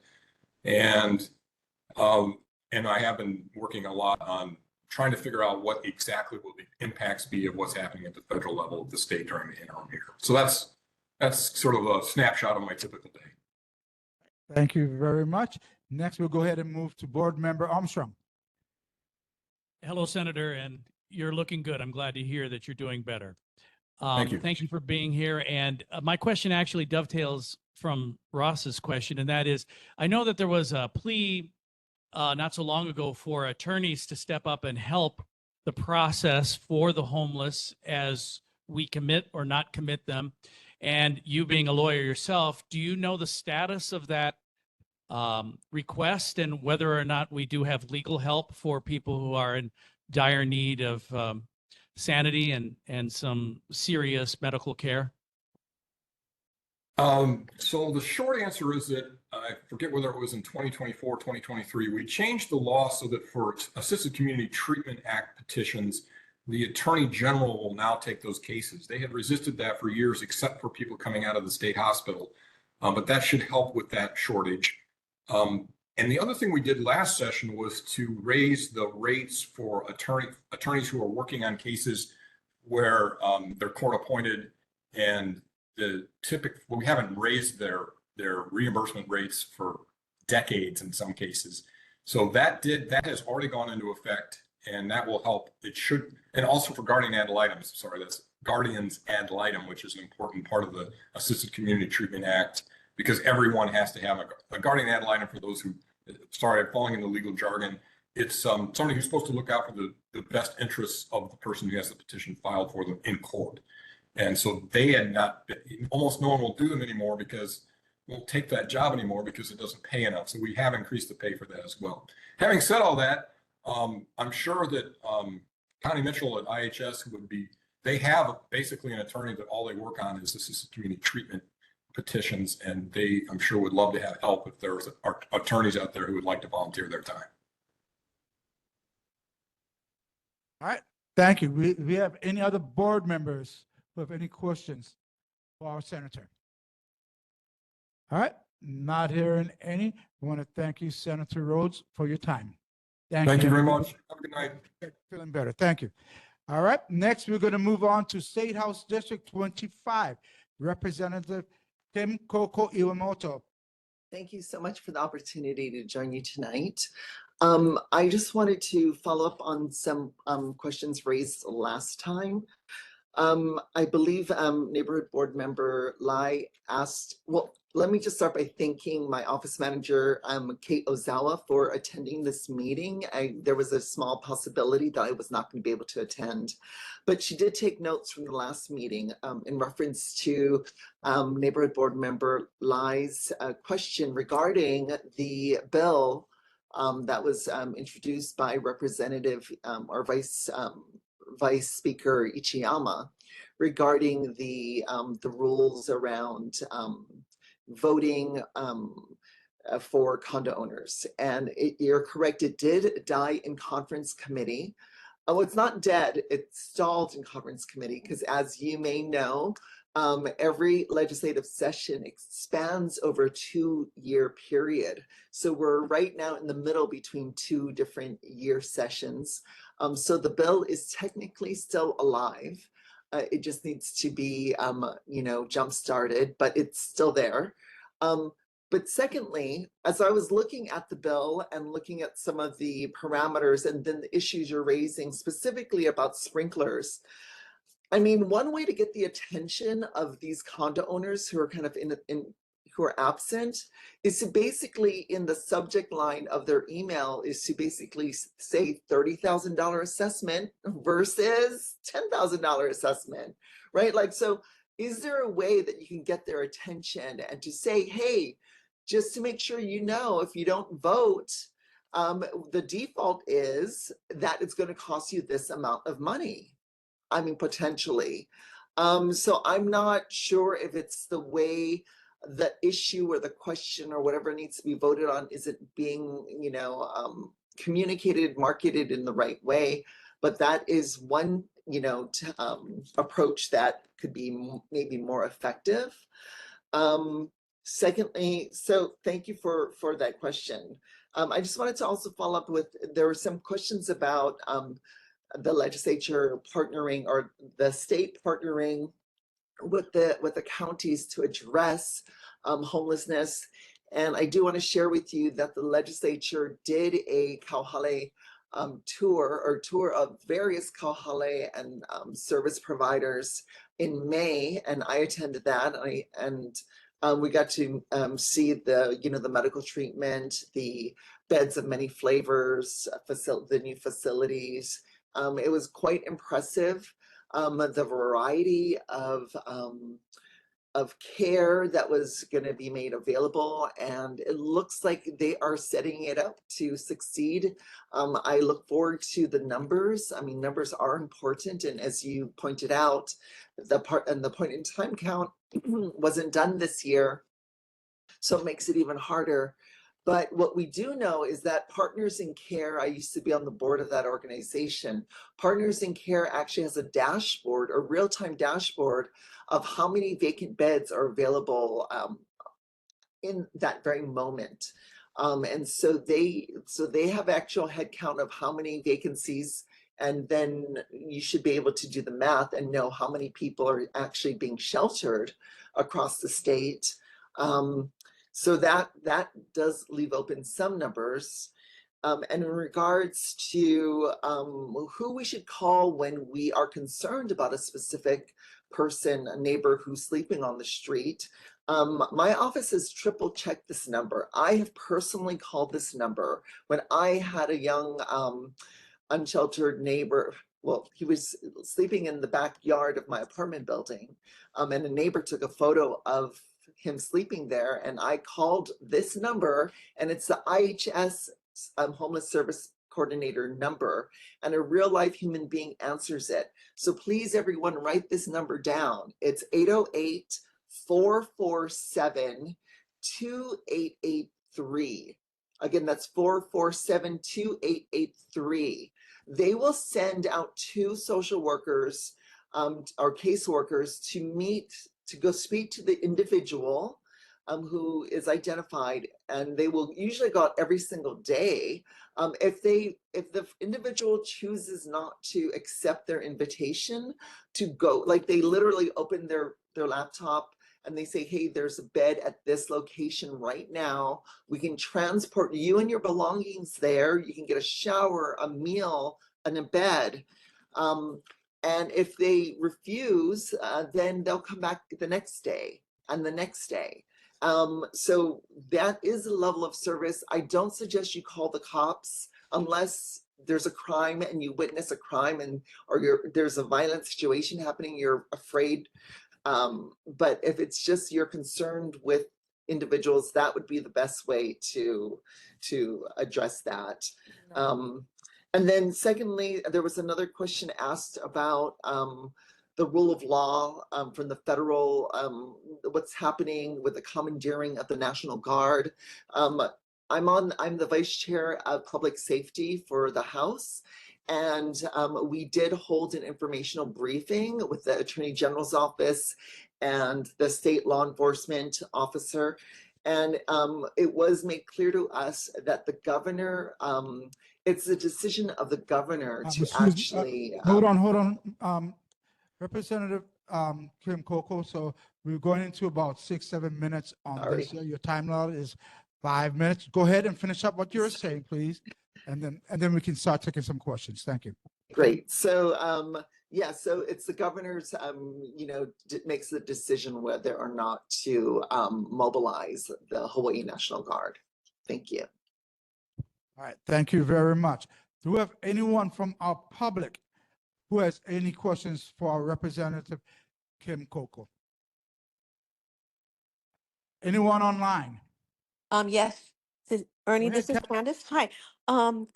Representative Kim Coco, thank you so much for speaking on this, and that's news to me about IHS, the number that they would do outreach, because a couple months ago, I think somebody from 3HRC came on, and somebody from IHS was on, because they spoke that they don't do outreach community outreach to homeless because they didn't have the contract. But at that time, I think they said that it belonged to 3HRC, and 3HRC was the one who had the city or the state contract or government contract to actually go out and do outreach. Correct. And And we were very, in yeah. June, so just 2 months ago, the contract did shift from Hawaii Health and Harm Reduction Center to IHS. So Okay. now IHS holds the state contracts, is the state contracted service provider for the entire urban core of Honolulu. Yes. Well, during that time, my question is there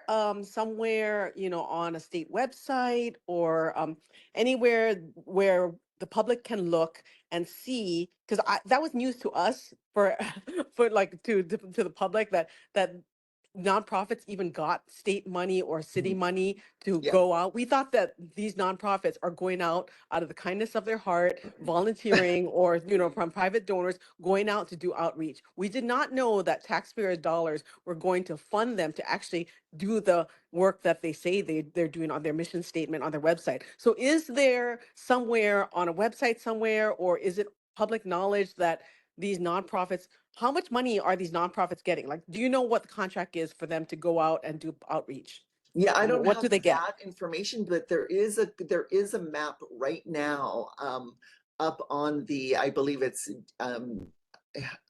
HHS's website. And I went back and verified the numbers and everything. And so the map is accurate and up to date. I'll look for it and I'll put it into the chat after I speak, if that's okay. Thank you. Yeah. Thank you very much. All right.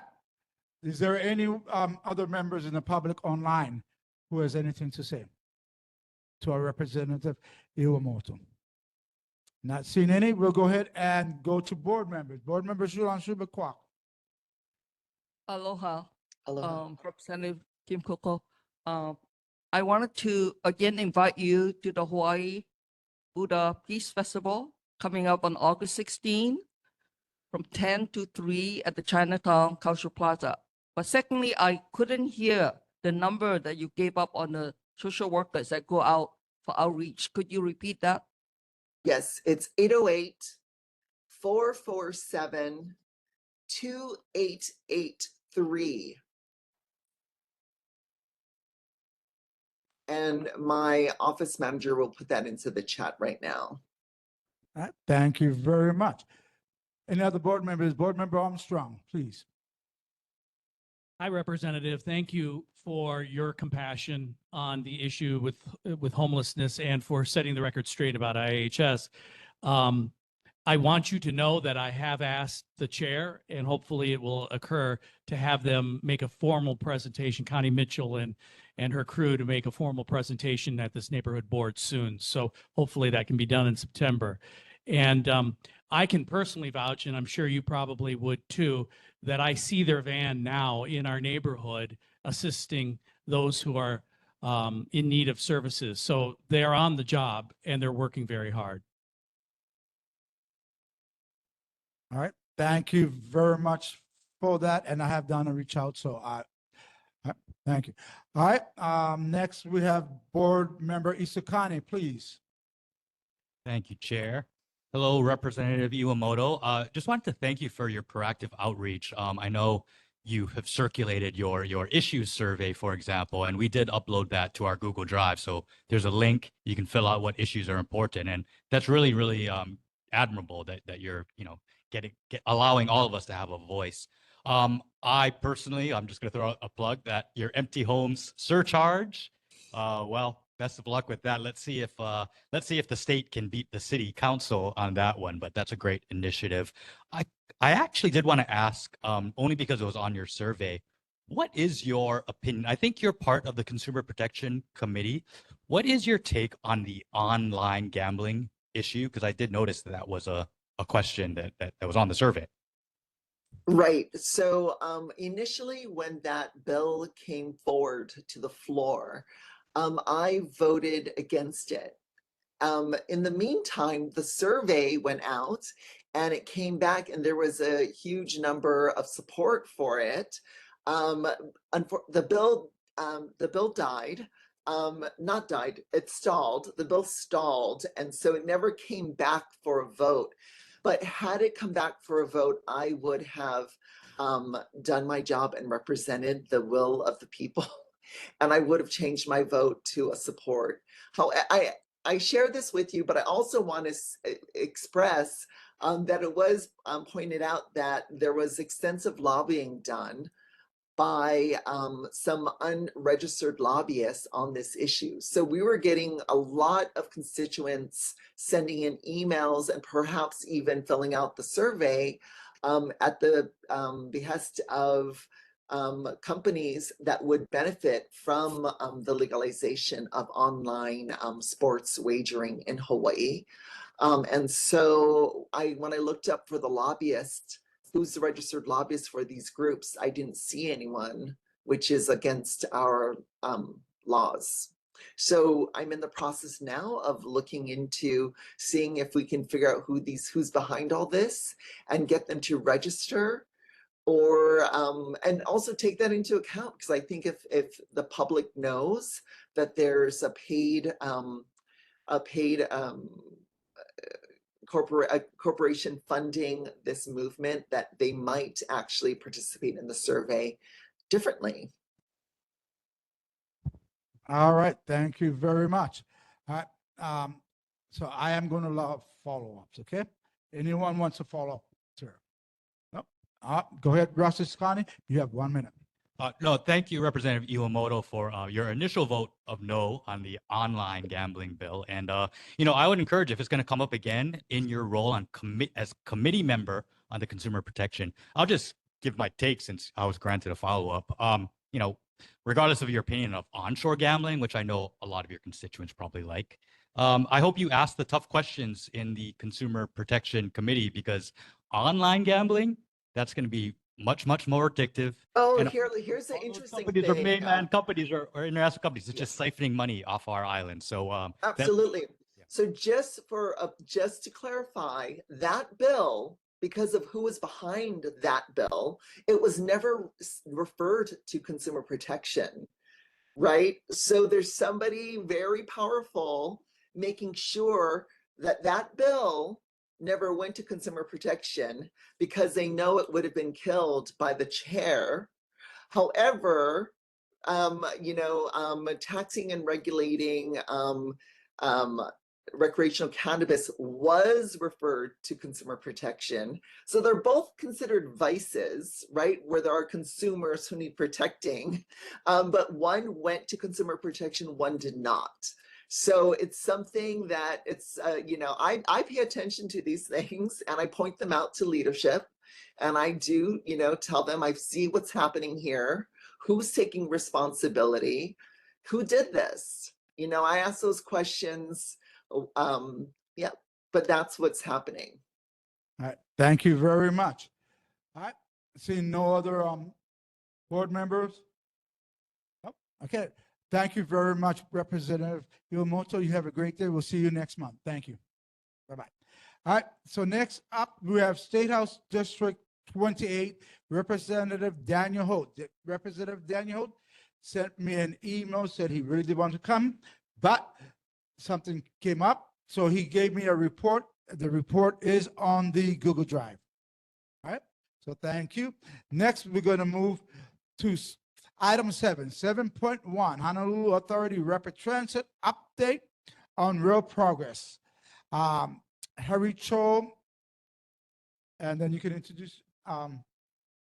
Sure. Good evening, everyone. Harry Cho with the Honolulu Authority for Rapid Transportation. First, I just have one quick announcement that I wanted to share. HART will be hosting a workshop on historic preservation this Saturday, August 9th, 1 p.m. at the Aloha Tower Marketplace Multipurpose Room 3. I shared a copy of the flyer with the board and also shared some with the audience as well. It's free and open to the public, so we definitely hope to see everyone there. It's on Google Drive. It's on Google Drive. And next, I wanted to quickly introduce our City Center Guideway and Stations contractor, Tudor Perini Corporation. They will be building the next 3 miles of guideway and 6 stations between Middle Street and Kakako. And joining me today are representatives from our contractor team, just to give a quick overview of the project and what you can expect to see in the upcoming months. So now I'll hand it over to our contractor. Thank you. Thank you, Harry. And can you folks hear me okay? All right. Thank you, Chair. Thank you, Board. And also good evening, everybody. My name is Rob Washington. I'm with Tudor Perini, the folks doing the city center section of the guideway of the rail project. Also with me tonight is Damon Perillo, and he is the project executive. And also Tom Jackson, and he is our project construction manager for the city center section of the project. So overall, we are the section that runs from just where the Middle Street area, the guideway finishes, all the way down Dillingham Boulevard, through Evalay, and then onto Nimitz Highway, and then finishing just beyond where South Street is at the Halakavila area. That will be our our civic center station. We have already begun putting some K-rail, which is a concrete barrier, in place over by Evalay near the IHS facility over there. And we will begin putting concrete barrier in the roadway along Nimitz Highway in the coming weeks, actually on August 14th. So you will see that change taking place in the roadway. 3 lanes will remain open in either direction. We will be doing work primarily during the daytime from 7 a.m. to 5 p.m. However, we will have nights on occasion for work.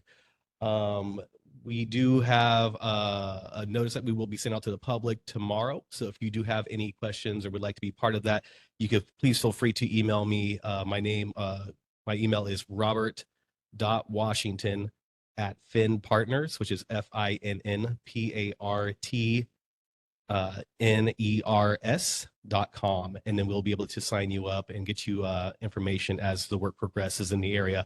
And of course, as always, you can reach out to Hart and sign up for their e-blast via their website, or contact them at info@honolulutransit.org for project-wide information. But that's kind of it at the moment, but we will be available to answer any questions or concerns you may have at this time. All right. Yep. Okay. All right. Thank you. Anyone in the library that belongs to public residents who would like to say anything to Hart?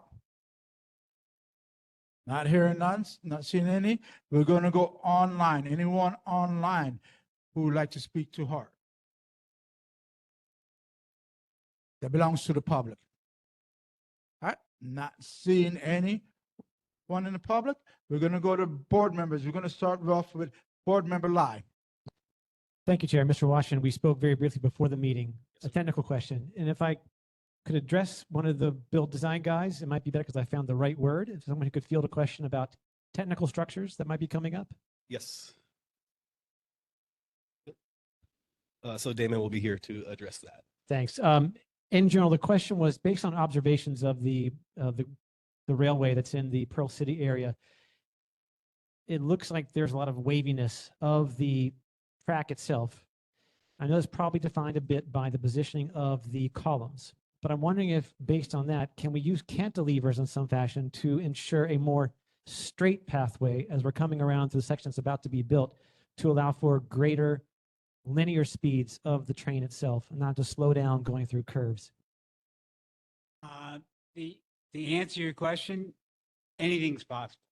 But the way it's set up right now is the guideline of where the train is actually going to run is trying to minimize the effect upon the existing real estate. So in other words, most of the columns are running down through the middle of the road. And the idea of a cantilever, yes, we do cantilevers, which depends on where the utilities are in the ground, where we have the support shafts. So the speed of the train, I think, is what your main concern was. And the idea is that the system itself is designed to be the same. So whatever was used on the past 2 projects is being mimicked there. And other than that, I couldn't tell you. Thank you. All right, thank you. Board Member Schubert Kwok first, and then followed by Bob Armstrong. I actually have 2 questions. One for Harry on the Chinatown Station planning stage 2, because we went to the workshop on stage 1, and then we provided all the suggestions, but we haven't heard back at all. Yes, so those design workshops will be held in two different phases. So we held the first Chinatown station workshop back in July or June or July. And then there will be a second design workshop that will be announced in the future when a date is finalized. And there will include some of the feedback that we collected from the public. All right, thank you. Next, Bob Armstrong. No follow-up at the time? It's for Mr. Robert. Yeah, no. But Well, you spoke to one person. You can do But I- twice. I will come around, okay? Please. I know this is important to everybody. Go ahead. Mahalo, Chair. Board Member Armstrong. And Harry, it's really more for you, and that is, I have several of us attended that session. I'm not sure it was the best run session, or it was publicized in the way that it turned out to be, because I remember the very first comment was, we're not going to be changing a whole lot of here, but we want to hear what you have to say about the station. And I thought it got things off to a kind of a bad start. But if there's been one comment I've heard about the rail coming into our neighborhood, is how penny-wise and pound foolish it is to plan a station without escalators, especially when we have an older population. I know they said elevators are safer for them, and yes, it is. But if you think that our population is going to wait for 2 elevators all day long, 10 seconds. it's just a crazy idea. We need some escalators. Please encourage people to put that in the design phase. Thank you. All right, thank you. Any other board members? Board Member Isakani, please. Thank you, Chair. Question for the contractors. Certainly, for large government projects like this, overruns can be anticipated, expected, and we've had our fair share. Now, this is a question of just planning ahead. I mean, clearly there are overruns that are within your control and ones that are not in your control. I want to ask about things not in your control.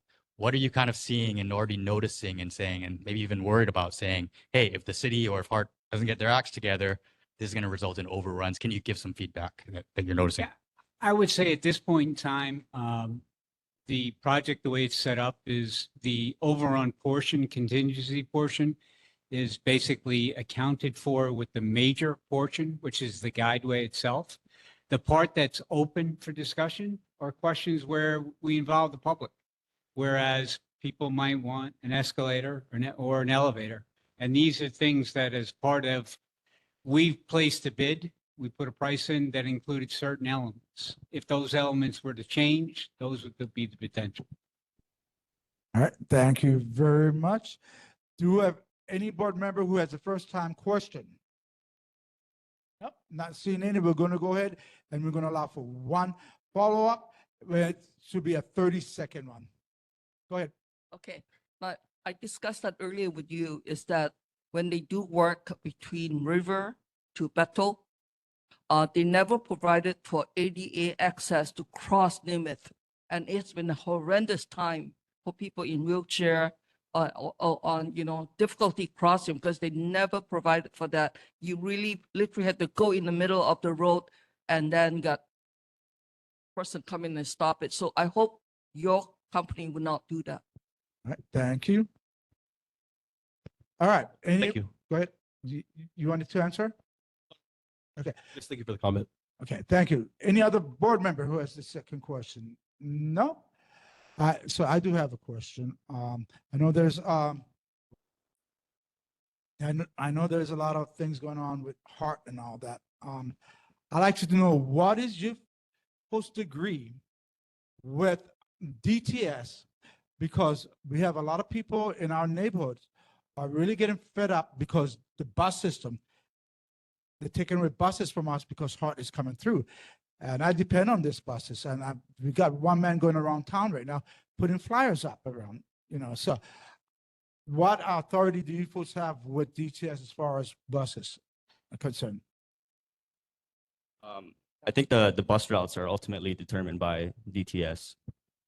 So HART has a role in maintaining access and bus accessibility with the design, but ultimately the routes are DTS's purview. All right, thank you very much. All right, I want to thank Harry Cho and his representatives for being there. Thank you. Hold on.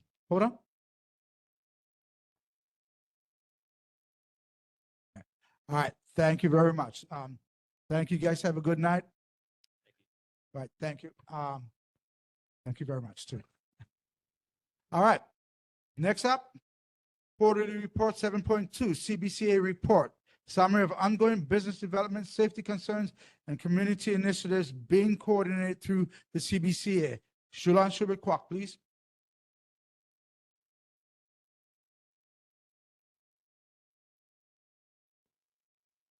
Hello, I'm the founder and president of CBCA, which stands for Chinatown Business and Community Association. This is our 16th year, and we wanted to share with you that we've been working at the grassroots level with the owners of businesses, owners of buildings, and residents in Chinatown, and for these many years. And like we work closely with HPD, flagging down problems every day for them, documenting all this situation so that we can get some action to remedy some of the hazardous situation on our sidewalks and on providing service to those needy. And it's been a good effort from the city and from us, but it's not enough. We need consistent collaboration from the Corps, from the police, and from social services to help, because it's an ongoing thing that never gets done. So we are a little bit frustrated, but the work goes on. And so we have sent emails and photos and videos to all the appropriate departments almost on a daily basis to get services in Chinatown. And, you know, our police are doing the best they can with what they can, and the commitment is there. It's just that they don't have enough bodies to do it. So we don't fault them. But the problems continue to occur every day because of new faces, new people locked out on the street in very dangerous situation. So it's not good for our business climate. And I think it sets the mayor's program to revitalize Chinatown back and all our efforts back, because we don't have the consistency that we need. And secondly, we're going to be doing the Hawaii Buddha Festival, which is to help heal all the hurt and pains of the last few years through various disasters. You know, you have COVID, you have Maui fires, you have the wars, and you have people still reeling from loss of jobs and everything. So we started that a year ago to heal, to bring people together as a community to go along with Aloha and Peace. So this is our second year, happening on August 16 in Chinatown. And then the next thing that we want to promote is we awarded 5 awards to Chinatown heroes, people who do a lot of work in Chinatown. So we invite them to our banquet free with their spouse or better half.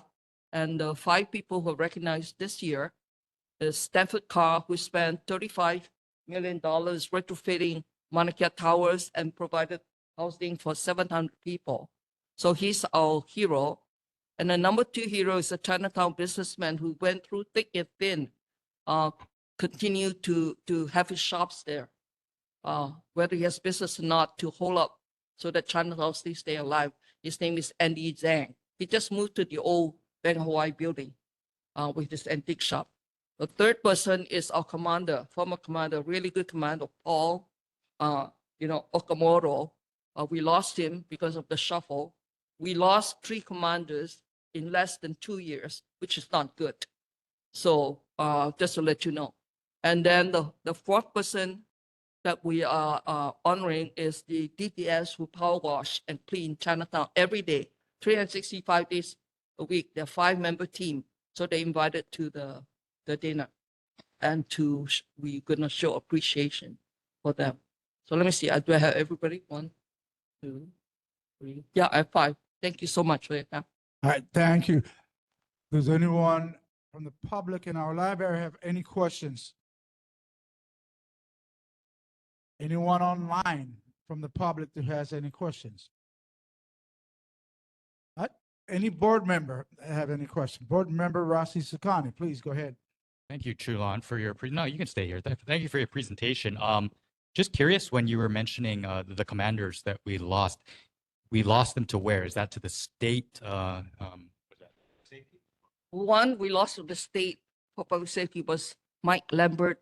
Tremendous. We have 200 arrests and we reduced the number of drug dealers on the street. I think the acting or the now, acting commander is trying to catch up and all the gambling dens, everything. So we actually did a lot and the prosecutor's office also did a lot. And then we lost our commander, Paul, who was bringing ATVs into Chinatown, bringing, the two-wheelers and everything so that they can monitor and do the patrol a lot easier. Now we don't have that. So I approached the chief then, Logan, and said, you cannot take my commander to it because we have a Chinatown task force. We have a momentum and now it's broken up. And I have an acting commander now, and Henry Roberts.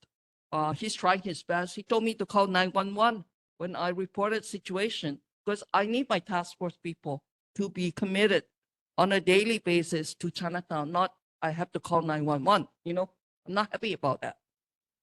Thank you very much. Any other board members have anything to ask of CBCA? Shulon Shubakwa.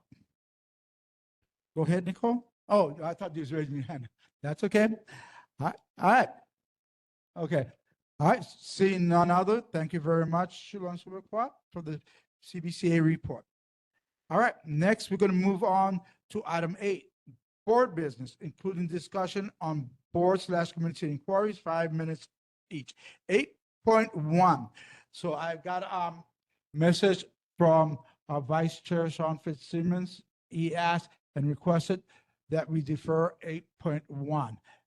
As chair, I am granting his request, so we're going to be deferring it to next month. Thank you very much. Next up, we have board vote required on the neighborhood board plan subsection 14-111C on whether to include an item on next month's regular meeting agenda, September 2025. Board member Kevin Lai, written request via email, early morning internal combustion engine, ICE, leaf blowers in the downtown area near residential buildings. So this board on whether to include Kevin Lai's email. As chair, I don't believe this is important for us to discuss because we have not seen any emails coming in from anyone but Kevin Lai. But what I recommend is that we address this with our city officials who can help us do this. It should go through the city. We should be asking the city to investigate this. So I would like to recommend that we do not put this on next month's agenda and that we vote no on this. All right? Any motions? Go ahead, board member Lai. Chair, thank you. Without objection, I hope that you may allow an extension of discussion on the matter. I appreciate your preamble. But please understand that motion, please. There is a motion to move that the board consider the adoption onto the next month's agenda, discussion of before hours leaf blowing. All right, second. No, we need a second first, then we can go into discussion. Okay, we have a second. Now we can go into discussions. Go ahead, board member Lai. Chair, thank you. Please understand that this is a matter that is been ongoing. This board has addressed this in the past since 2023. The issue of early morning leaf blowers has continued in this particular parking lot, which abuts and impacts residents of our district in both towers and low-rise residences in the Nu'uanu area. I've had the opportunity to discuss with both Queens Health System and FCH, the owning company of Zippies. There is severe confusion about who they are actually hiring to blow these leaves. They are willing to come and discuss the matter. In the testimony section, board members should please note the letters that have been presented. And also there is an additional statement from FCH. It says Zippies and Queens will discuss who is responsible for maintenance of this parking lot and ensure compliance with sound ordinances. So, Chair and board members, I think this is the opportunity that residents will be able to Time. discuss. I urge you to please. Their approve time's the- up. Moving on. Any other discussions on this? Go ahead, Board Member Dan Masters. Sure. I just wanted to add, I work a lot in facilities of all types, commercial. A lot of HOAs and resorts have addressed this by converting to electric equipment. And that's prevalent in several properties around Hawaii. So that's a pretty easy solution. All right. Any other discussions from any other board members? Go ahead, Board Member Shulan Shiberkwak. I think we can defer it. And because I don't have enough information to vote on it or anything, so a little more time. All right, thank you. Okay, I'm not giving follow-up on this, but what I'm going to say is my turn next. Did you address us yet? Go ahead, Board Member Armstrong. Just a point of clarification. We're not voting on anything. He's asking to bring this up next month. And I think it is respectful to anyone on this board who wants to raise an issue to bring it to the public. Let's really understand what we're here for. And if this is a problem, let's take care of it. If it's not a problem and it can be addressed by electric, that's fine. But let's put this on the agenda for next month. Thank you. All right, any other board members have a question? There'll be no follow-ups. Hearing, there will point be of no information. follow-ups on this. And it's my turn to speak. We're going to end this, Point of then we're going to a information. call. The discussion's done. There is no follow-ups. There is no follow-ups. Okay, so I would like to say something on this. So I believe what you guys I hear what you guys are saying, but this is an issue that needs to be addressed to the city and city council. They're the ones that have the authority. We don't have that authority, and they must go through them. This is a question you could have asked any of your city representatives that were here. You could ask them about this and for them to take care of this, because it's going to have to go through them. There will be no follow-ups. This is over. We are going to a roll call vote. Go ahead. Come here, roll call vote. By the way, I do recommend that we vote no. Okay.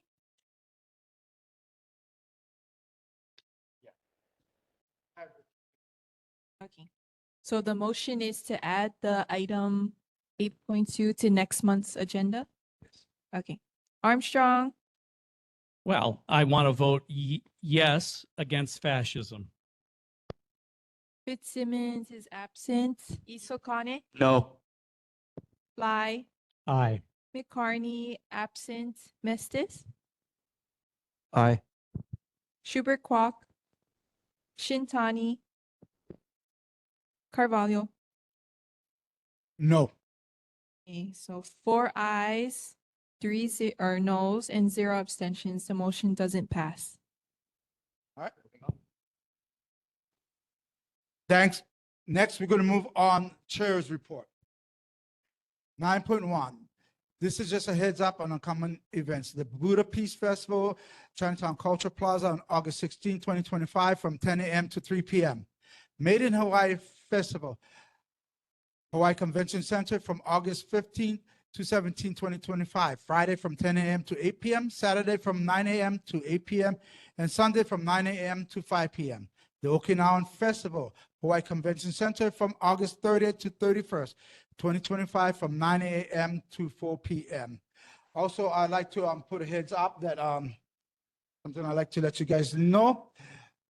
As a final note before our regular closing boilerplate announcements, we are communicating with the Department of Housing and Land Management on the status / potential updates from Ka'amali'i Park. We're trying to coordinate a representative to be present to our board in September, so be on the lookout for that in a future agenda. Now on to further announcements. I will also be adding the letter that I received to the Google Drive tomorrow. All right, thank you. All right. Other announcements, the next downtown Chinatown Neighborhood Board number 13 regular meeting is scheduled for Thursday, September 4th, 2025 at 6 o'clock p.m.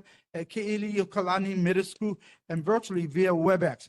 Rebroadcasts of Downtown Chinatown Neighborhood Board number 13 meetings are scheduled on Olelo Channel 49 for every third Thursdays at 9 o'clock p.m., as well as 9 o'clock a.m. on the fourth Saturdays of each month. An archive of past meetings may be found on olelo.org, olelo.net. This meeting is adjourned at 8 o'clock. Thank you very much. You guys have a good day.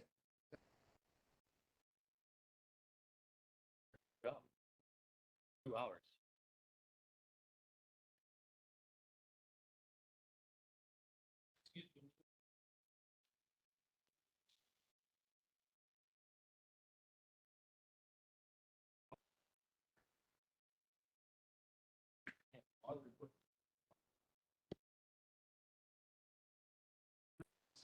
Congratulations on your first meeting, Nicole. 2 hours. Hope that wasn't too long. James, thank you again. Oh,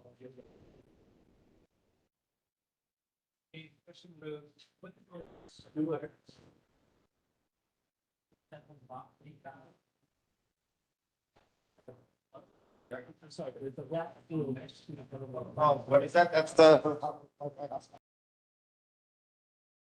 I'm gonna say what it was, and I didn't know what it was.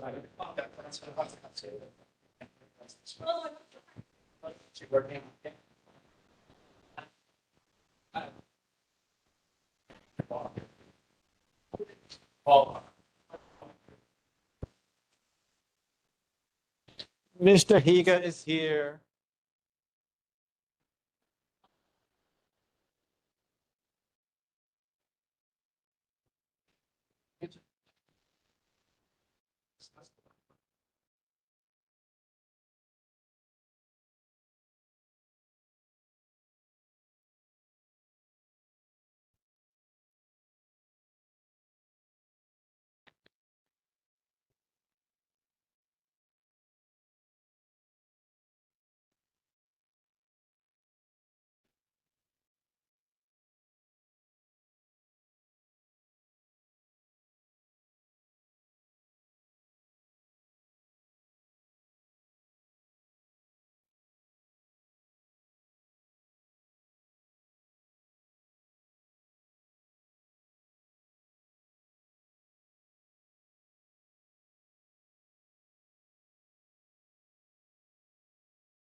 No, I was just thinking the other one.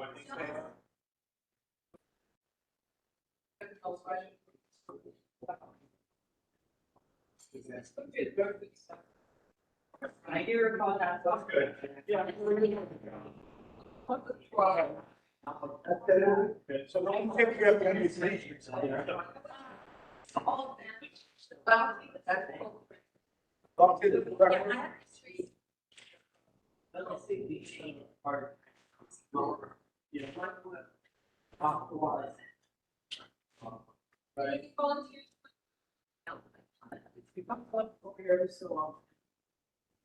We don't have what we are. You want, well, what else is that?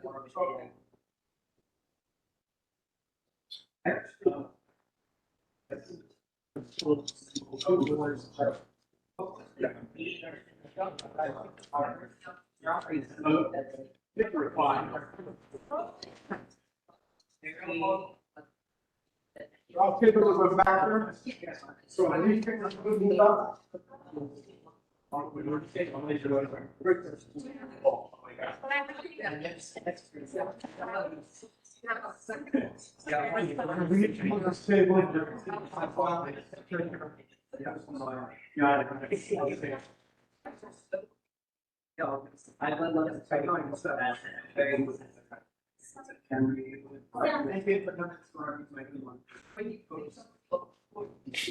Yeah, yeah. Well, not a speaker.